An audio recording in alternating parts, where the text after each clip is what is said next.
आप सभी को मसीह में नमस्कार। हमारे इस चैनल में आप सबका हार्दिक स्वागत है। आज हमारा विषय है दुनिया कैसे बना। क्या इस संसार का कोई सृष्टिकर्ता है? क्या यह दुनिया अपने आप बनी? जब हम देखते हैं हमारे तरफ एक घर, एक मोबाइल, एक घड़ी, एक पेंटिंग, तो हम तुरंत समझ जाते हैं कि इसे किसी ने बनाया है। क्यों? क्योंकि उसके डिजाइन को देख करके, योजना को देख करके, रचना को देख करके। और जब डिजाइन को देखते हैं तो उसका डिजाइनर होता है, और जब किसी का योजना को हम देखते हैं तो उसके पीछे योजनाकार होता है, योजना बनाने वाले होते हैं।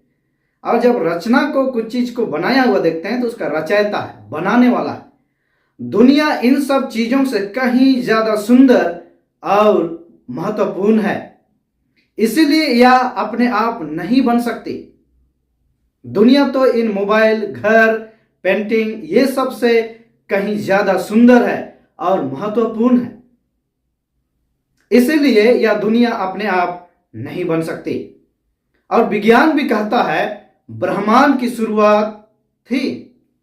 साइंस बताती है ब्रह्मांड की एक शुरुआत हुई, जैसे कि समय, स्थान और पदार्थ एक साथ अस्तित्व में आए। जो चीज शुरू होती है उसका एक कारण भी होता है।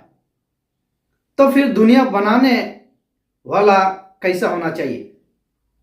दुनिया का बनाने वाला कैसा होना चाहिए?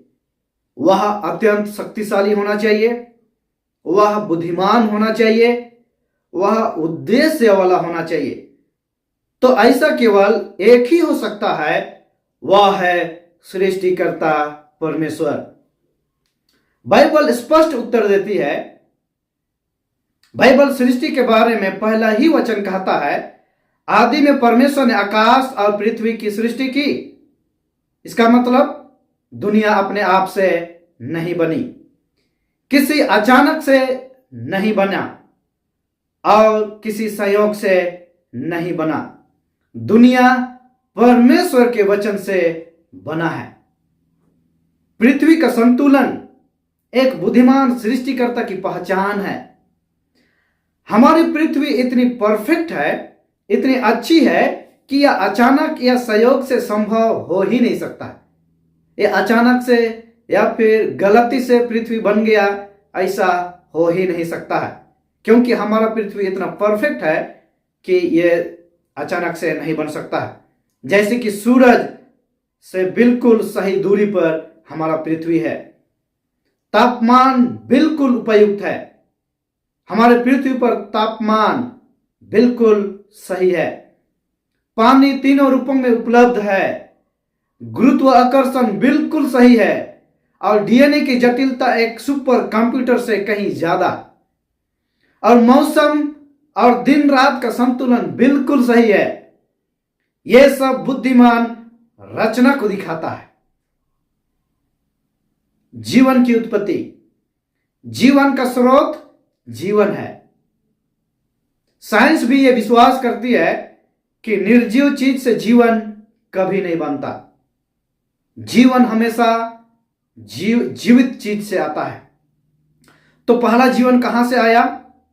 बाइबल कहती है परमेश्वर ने मनुष्यों में जीवन का श्वास फूंक दिया। परमेश्वर ने मनुष्य के नाखूनों में जीवन का श्वास फूंक दिया, जिसको उत्पत्ति 2 अध्याय का 7 में हम पाते हैं। यानी कि जीवन देने वाला सृष्टिकर्ता परमेश्वर। आज जो हम जीवित हैं, परमेश्वर ने हमें जीवन का श्वास दिया है और आज हम जिंदा हैं। कहीं हम अचानक से नहीं आ गए, कोई पदार्थ से हम नहीं बने, लेकिन परमेश्वर ने मनुष्य को और पूरे ब्रह्मांड को परमेश्वर ने बनाया है। और परमेश्वर हमारे नाखूनों में जीवन का श्वास दिया है। आज हम जिस नाक से श्वास ले रहे हैं, ये परमेश्वर ने हमें सामर्थ दिया है, और परमेश्वर का श्वास आज हम ले रहे हैं। इसी बदौलत आज हम जिंदा हैं, ना कि हम कोई किसी चीज से हम आए हैं, बल्कि परमेश्वर ने हमें बनाया है और हमें जीवन दिया है। मनुष्य का अस्तित्व सृष्टिकर्ता के अस्तित्व को प्रमाणित करता है। यानी कि मनुष्य आज जिंदा है तो सृष्टिकर्ता भी जिंदा है, इस बात को प्रमाणित करता है। मनुष्य केवल एक जीव नहीं है, जो हमारे अंदर है वो है सोचने की शक्ति, नैतिकता, अंतरात्मा, प्रेम और करुणा, आध्यात्मिकता और उपासना की भावना। ये सब हमारे अंदर में है, मनुष्य के अंदर में है ये, और ये किसी चीज से अंदाजी नहीं बन सकता है, बल्कि परमेश्वर ने जीवन दिया है मनुष्यों को। ये गुण किसी अचानक से नहीं आते। जो अभी हमने ऊपर पढ़ा, नैतिकता और सोचने की शक्ति, प्रेम और करुणा, आध्यात्मिकता, उपासना की भावना, ये गुण किसी अचानक से नहीं आते। ये परमेश्वर हमें मदद करते हैं। बाइबल कहती है उत्पत्ति 1 अध्याय का 27 में, परमेश्वर ने मनुष्य को अपने स्वरूप में बनाया। ध्यान दें, परमेश्वर ने मनुष्य को अपने स्वरूप में बनाया। किसी चीज से हम नहीं आए हैं, कोई पदार्थ से हम नहीं आए हैं। मैं दोबारा आपको बोल रहा हूं कि मनुष्य जो है कोई किसी पदार्थ से नहीं बना है, कोई सूक्ष्म जीव से मनुष्य नहीं बना है, बल्कि परमेश्वर ने मनुष्य को अपने स्वरूप में बनाया है, जिसको हम उत्पत्ति 1 अध्याय का 27 पद में हम पाते हैं। सृष्टिकर्ता ने दुनिया बनाकर छोड़ा नहीं, वह आज भी इसे संभालता है। बाइबल कहती है प्रेरितों के काम 17 अध्याय का 28 में, उसी में हम जीवित रहते, चलते फिरते और बने रहते हैं। इसका मतलब वह सृष्टिकर्ता भी है, वह निर्वाहक भी है, वह प्रदाता भी है, यानी कि प्रदान करने वाला है। दुनिया आज भी उसी पर निर्भर है। दुनिया आज भी परमेश्वर पर निर्भर है। इस पृथ्वी को परमेश्वर बना करके नहीं छोड़ा, बल्कि वह आज भी इस दुनिया को संभालता है और दुनिया आज भी उसी पर निर्भर है। वह सृष्टिकर्ता हमारा उद्धारकर्ता भी है। यह सबसे सुंदर सत्य है, जिसने दुनिया बनाई वही इंसान के रूप में दुनिया में आया। जिसने इस दुनिया को बनाया वही इंसान के रूप में दुनिया में आया, यीशु मसीह। बाइबल कहती है यूहन्ना 1 अध्याय का 14 में, वचन देहधारी हुआ, यानी कि प्रभु यीशु मसीह इस पृथ्वी पर जन्म लिया। सृष्टिकर्ता भी है प्रभु यीशु मसीह, उद्धारकर्ता भी है। और प्रभु यीशु मसीह उद्धार करता है, वह राजा है जो दोबारा इस पृथ्वी पर अपने लोगों को लेने के लिए आएगा। तो मेरे प्रिय भाइयों एवं बहनों, और जितने भी आप इस वीडियो को देख रहे हैं, दुनिया कैसे बनी? परमेश्वर ने इसे बनाया।